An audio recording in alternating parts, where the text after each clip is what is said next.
যেটা পাওয়ার জন্যে তুমি অস্থির হবে সেটা কখনই তুমি পাবে না। কেবলমাত্র সেটাই পাবে যেটার জন্যে তুমি অনেক ধৈর্য ধরবে। আসসালামু আলাইকুম আমার আপু এবং ভাইয়ারা, আপনারা কেমন আছেন? আল্লাহর রহমতে সবাই ভালো আছেন। আমিও আল্লাহর রহমতে অনেক অনেক ভালো আছি, আপনাকে দোয়া এবং ভালোবাসায়। সামনে মাহে রমজান আসতেছে, সবাইকে আল্লাহ যেন 30টা রোজা রাখার তৌফিক দান করুক, সেই সাথে আমাকেও আল্লাহ যেন তৌফিক দান করুক রোজা রাখার আর নামাজ পড়ার। আর কিছু কিছু জিনিস না রাখলেই না, যেগুলা প্রতিদিন আমাদের কাজে লাগে, যেগুলা না হইলে ইফতারের কোনো কিছুই রেডি হয় না। এরকম 3টা জিনিস আমি সুন্দর করে গুছিয়ে রাখবো মাহে রমজানের জন্য, আর এগুলাই আপনাগুলোকে আমি শেয়ার করুম। প্রথমে আমি মরিচগুলারে সুন্দর করে বাইছা নিলাম একটা বাটিতে কইরা। তারপর আমি যেই যেই মশলা গুঁড়া করবো ওই মশলাগুলো আমি রাখবো। আর আমার ভিডিওর এই পর্যন্ত যারা যারা আসছেন, আমার ভিডিওতে একটা লাইক দিতে ভুলে গেছেন, আমি অনুরোধ করব তারা আমার ভিডিওতে একটা লাইক দিয়ে আমার ভিডিওটা দেখবেন। আপনাদের কাছে অনুরোধ রইল। আর আমার ভিডিওর কোনো অংশে যদি ভালো লাগে তাইলে আমার পাশে থাকতে পারেন। আমি একটা ডিব্বার মধ্যে সবগুলো মশলা একসাথে রেখে দিছিলাম, তার মধ্যে আমি আলাদা করতেছি। এই জায়গায় আছে কিছুটা গোলমরিচ আর হইছে এলাচ। এই জিনিসগুলো আমি পরিমাণ মতন নিছি, আপনারা যে যার পরিমাণ মতন নিতে পারেন।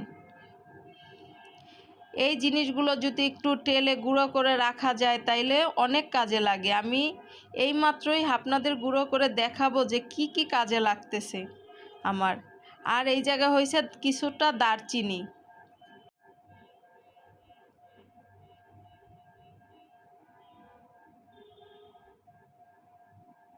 আর হয়েছে তেজপাতা। তেজপাতা কিন্তু না হইলেই চলে না। আর এই তেজপাতাগুলো আমি দেশের থেকে আনছি, সুন্দর করে ধুইয়া রোদ দিয়া নিছি। আর এই যে লৌঙ্গ দারচিনিগুলো দেখতেছেন, এগুলোও আমার ধোয়া ছিল। আর এই জায়গায় আছে শাহি জিরা। তারপর দিতেছি শুধু জিরা। আমি সব পরিমাণ মতন অল্প করে নিতেছি যাতে আমার 15 দিন অনায়াসে চলে যায়।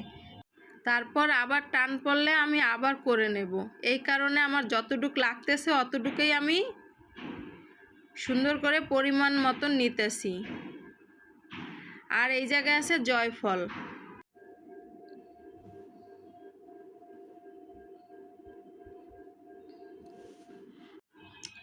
আমার কাছে স্টার মশলা ছিল, আমি স্টার মশলাও দিছি 2-3টা।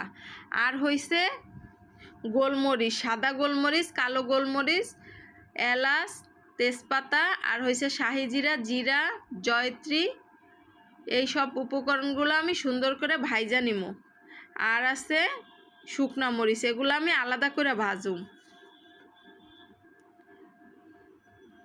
চুলায় একটা কড়াই বসিয়ে দিছি, তার মধ্যে আমি শুকনা মরিচগুলো ঢাইলা দিমু।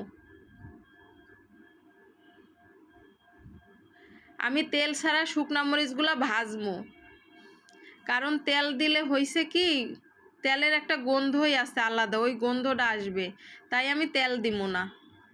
তেল ছাড়াই সুন্দর করে ভাজুম। আর এই মরিচটা যদি আমি শুকনো এইভাবে যদি গুঁড়ো করে রাখি তাইলে আমি যখন আলুর চাপ বানামু, তারপরে আবার যখন বেসন মিশামু তার মধ্যে দেওয়া যাইবে। এই কারণে আমি সুন্দর করে আগেই সবগুলা মরিচ গুঁড়ো করে রাখতেছি। আমার মরিচগুলো ভাজা হয়ে গেছে। এখন আমি যেই মশলাগুলো আমি অ্যাড করছিলাম ওই মশলাগুলো হালকা জালে ভাইজা নিমু।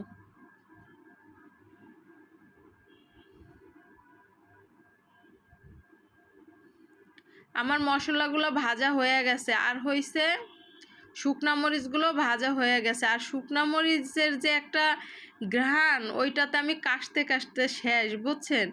এই অবস্থা। আমার মেয়েও কাশতেছে, আমার মেয়ের টিচারও আসছে পড়াইতে, আরবি পড়াইতেছে। মানে কি যে একটা নাজেহাল অবস্থা। মানে বলার বাহিরে। আর এই জিনিসটা যদি প্রতিদিন যদি টালা হয় তাইলে তো আর কথাই নেই, আর রোজা রাখা। এই কারণে আমি আগেই গুঁড়ো করে রাখতেছি। এখন আমি এই গুঁড়ো দিয়ে অনেকটা কাজে খাটাবো, তাই আমি আর একটা বাটিতে আমি ঢাইলা নিছি মশলাগুলো। আর এই বাটিটার মধ্যে আমি কিছুটা ভেষণ নিয়ে নিছি। আর এই ভেষণগুলো আমার 2 মাস আগের আনা ছিল। আমি নর্মাল ফ্রিজে রাইখা দিছিলাম, কারণ আমি চিন্তা করছি যদি পোক হয়ে যায়, এই কারণে আমি আলাদা করে রেখে দিছিলাম। এখন আমি এগুলো আপনাদের কাছে শেয়ার করতেছি। প্রথমে আমি লবণ দিয়ে নিছি, তারপর আমি কিছুটা জিরা দিছি।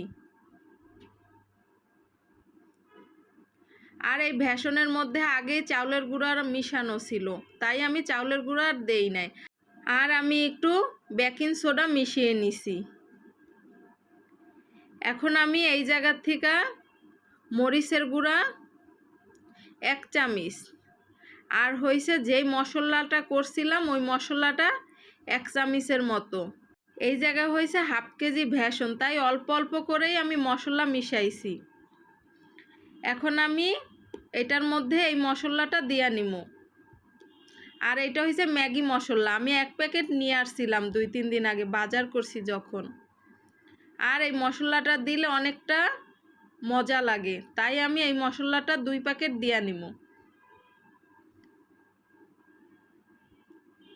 আর এভাবে যদি রেখে দেওয়া যায় তাইলে এই ভেষণ দিয়ে আমি না হয় 15 দিন কিন্তু আমার চইলা যাইবে। আমরা ঘরের মধ্যে 4 জন মানুষ, তাই মানে অল্প করেই বানাইলে 15 দিন চলে যাবে। আর 15 দিন পর আবার যদি এরকম 1/2 কেজি যদি মিশানো যায় তাইলে অনায়াসে আরও 15 দিন চলে যাবে। প্রতিদিন রোজা থেকে এইভাবে ঝামেলা না করে, না মিশিয়ে যদি আপনার একদিন এই কাজগুলো যদি করে ফেলা যায় তাইলে অনেক দিন কিন্তু চইলা যায়।